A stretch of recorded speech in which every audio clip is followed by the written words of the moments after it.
Greetings. एक controversy चल रही है यूट्यूब के ऊपर, संदीप माहेश्वरी वर्सेस विवेक बिंद्रा।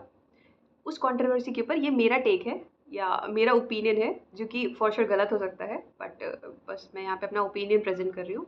मेरे ओपिनियन के हिसाब से मैं स्ट्रांगली सपोर्ट करती हूँ संदीप माहेश्वरी सर को, एंड इसके रीजंस सिंपल हैं। पहला रीज़न ये है कि संदीप सर के ऊपर अभी तक कोई भी ऑफिशियल चार्जेस, मतलब इस कंट्रोवर्सी से पहले कोई भी ऑफिशियल चार्जेस कभी नहीं हुए।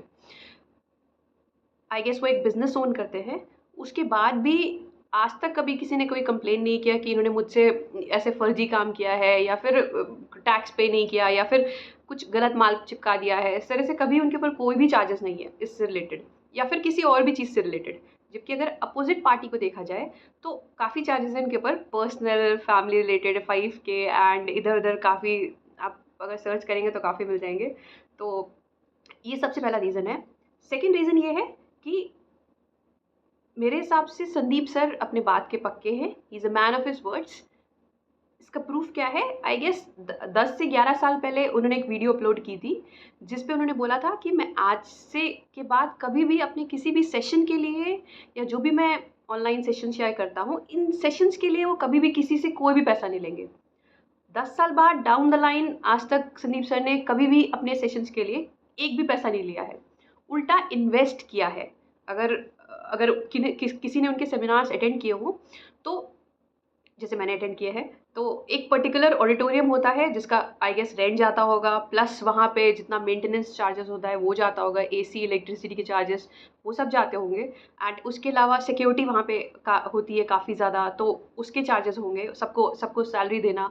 प्लस अगर जैसे मेरे टाइम पे हुआ था कि 2 सेशंस हुए थे, मतलब बैक टू बैक 2 सेशंस हुए थे, तो बीच में ब्रेक होता है। बीच के ब्रेक में जो भी लंच होता है या जो भी कुछ मील्स होते हैं वो सर अपने साइड से प्रोवाइड करते हैं फ्री ऑफ कॉस्ट। और ऐसा नहीं है कि कुछ भी प्रोवाइड कर देते हैं, वो टॉप नॉच खाना मिलता है। तो या सो फर्स्ट ऑफ ऑल ये हो गया। इस सेकेंड रीज़न है मेरा कि he I guess he is a man of his words. और इवन मोर इसमें एक और अगर पॉइंट ऐड करना चाहें तो, ना ही अभी के लिए, प्लस फ्यूचर में भी संदीप सर ने इंश्योर किया है कि उनके वीडियोज़ का कभी कोई चार्ज नहीं ले पाएगा। ये उनकी विल में है, जैसे उन्होंने बोला है। ये हो गया सेकेंड पॉइंट। थर्ड पॉइंट ये है कि मेरे हिसाब से ये है कि संदीप सर मोस्ट इम्पॉर्टेंट चीज़ जो है, यानी लाइफ के बारे में, सेल्फ के बारे में हमेशा वो बताते हैं। वो घूम फिर के कभी ऐसा कुछ नहीं बताते जिसका कोई यूज़ ना हो। वो हर समय कोशिश करते हैं उनकी हर चीज़ का जो फोकस होता है वो सेल्फ होता है।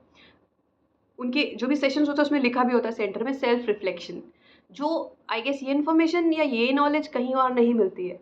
और आई गेस ये मोस्ट इम्पॉर्टेंट होती है अगर लाइफ एक्चुअल में जीना है, तो जितना अगर प्रॉब्लम्स से लड़ना है तो ये इन्फॉर्मेशन काफ़ी काम आती है। ये हो गया third point. And last point ये है, मेरे हिसाब से सर जो है वो एक पेट्रियाटिक है, या वो कंट्री को सर्व करते हैं। रीज़न बीइंग कि सर का जो हमेशा टारगेट जो रेंज होता है, मतलब टारगेट जो एज होती है सर की, वो ऐसे ही होती है कुछ 17 साल से लेकर 35 ईयर्स तक। वो उस एज को फोकस करते हैं जो कि एक्चुअल में स्ट्रगलिंग है, यूथ है, और जो आने वाले टाइम पे कंट्री का फ्यूचर डिसाइड करेंगे।